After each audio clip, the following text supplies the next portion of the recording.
क्या आप लोग भूत प्रेत या आत्माओं पर विश्वास रखते हैं? ज़रूर रखते होंगे, तभी तो इस वक्त मेरे चैनल पर आकर ये वीडियो देख रहे हैं। दुनिया में बहुत सारे भूतिया जगह हैं और आज हम भारत के एक ऐसी भूतिया जगह के बारे में बात करेंगे जिसे सुनकर आपकी रोंगटे खड़े हो जाएंगे। लाखों लोगों की अनुभव के बाद ये जगह भूतिया माना गया है।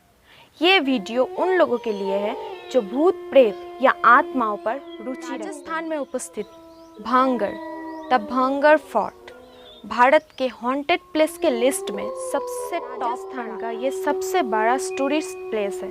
दिन में तो यहाँ पर बहुत सारे लोग घूमने के लिए आते हैं, मगर रात होने पर ही ये जगह भूतिया जगह बन जाता है। यहाँ पर आत्माएं भटकती हैं। यहाँ तक archaeological survey of India fort के थोड़ी दूर में एक बोर्ड रखा है जिस पर लिखा हुआ है, भांगड़ के सीमा में सूर्योदय से पहले या सूर्यास्त के पश्चात प्रवेश वर्जित। भारत का ये एक ऐसी लौती जगह है जहाँ गवर्नमेंट ऑफ इंडिया खुद ये हॉन्टेड घोषित किया है। ये माना जाता है कि सनसेट के बाद अगर कोई इंसान इस किले में भूलकर भी रुक जाते हैं तो उसकी मौत हो जाती है। आसपास के लोग ये कहा करते हैं कि यहाँ पर बहुत सारे अजीब और गरीब आवाज़ें सुनाई देते हैं। कहीं घुंघरू की आवाज़ सुनाई देते हैं, कहीं पर कोई लड़की बहुत ज़ोर से रो रही है या बहुत ज़ोर से हंस रही है। ऐसी वैसी बहुत आवाज़ें सुनाई देते हैं। ऐसे आवाज़ें सुनाई देते हैं, ऐसा लगता है कि बहुत सारे आत्माओं मिलकर यहाँ पर कोई सेरेमनी मना रहे हैं। कई लोगों का ये कहावत है कि एक साया भी दिखाई देते हैं जो आसपास भटकते रहते हैं।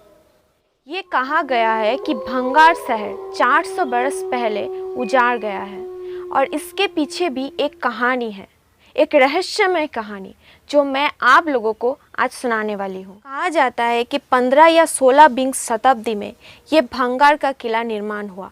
राजा भगवान दास ने ये किला निर्माण करवाया था। ये कहा जाता है कि वहाँ एक बहुत ही खूबसूरत सी राजकुमारी थी जिसका नाम था रत्नावती। उसकी खूबसूरती का चर्चा बहुत सारे देशों में प्रचलित था।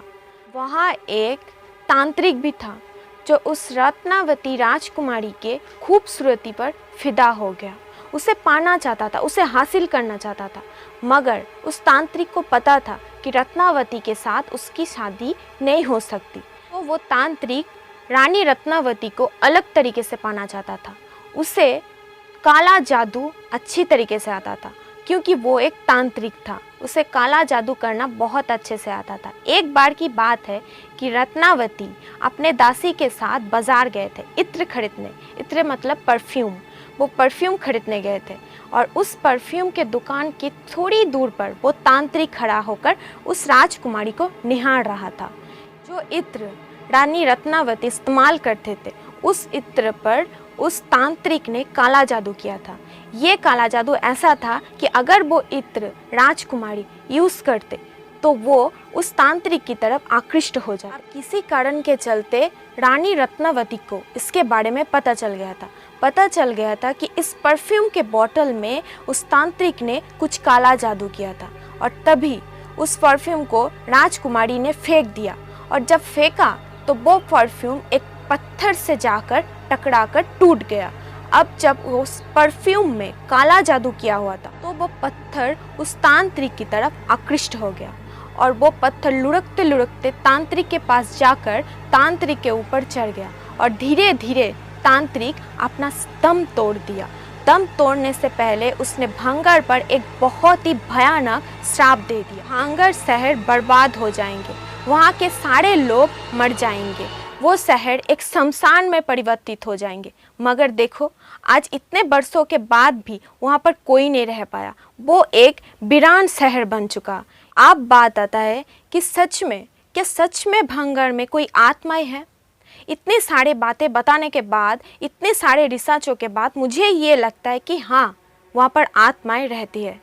क्योंकि अगर गवर्नमेंट ने ये मना किया है कि सूर्यास्त के बाद वहाँ पर कोई नहीं जा सकता, तो फिर ये तो मानना ही पड़ेगा कि शायद कुछ तो है, कुछ तो है जो वहाँ पर जाने से गवर्नमेंट ने भी मना कर दिया। वहाँ के आसपास के लोग सारे के सारे सबूत इसी तरफ इशारा कर रहे हैं कि हाँ, वहाँ पर कुछ तो है, वहाँ पर पैरानॉर्मल एक्टिविटीज़ होती है। बहुत सारे पैरानॉर्मल एक्टिविटीज़ हुआ है, बहुत सारे लोगों ने ये महसूस किया है। दिन में तो ये बहुत ही खूबसूरत जगह है, मगर रात को ये बहुत ही खतरनाक जगह हो जाते हैं। और अगर आप लोग सोच रहे हैं कि वहाँ पर घूमने जाएंगे तो हाँ, आप लोग जा सकते हैं, मगर सूर्योदय के बाद और सूर्यास्त के पश्चात वहाँ से आप लोग वापस आ जाएंगे, क्योंकि भूल कर भी अगर आप वहाँ पर रुक गए तो क्या पता अगला सुबह का सूरज आप लोग ना देख पाए। भगवान ना करे कि ऐसा कुछ हो।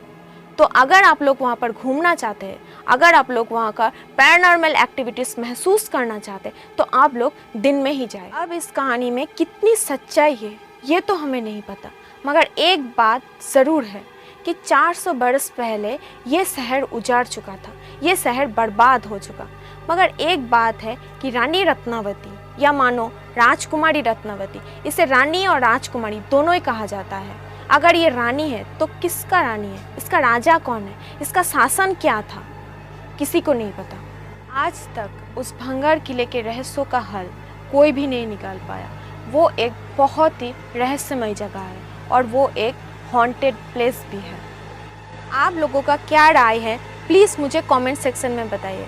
और अगर ये वीडियो आप लोगों को पसंद आया तो लाइक और सब्सक्राइब ज़रूर करना, क्योंकि ऐसे वीडियो हर रोज़ रात 10 बजे आप लोगों को देखने को मिलेगी। तो प्लीज़ मेरे चैनल को सब्सक्राइब करना और सब्सक्राइब के साथ साथ बेल आइकन भी दबा देना। अगर आपके रिलेटिव और आपके फ्रेंड्स में कोई ऐसा है जो भूत प्रेत और आत्माओं पर इंटरेस्ट रखते हैं, ऐसी कहानियाँ सुनना चाहते हैं, तो ये वीडियो उन लोगों को शेयर ज़रूर करना। आज की कहानी बस इतना ही।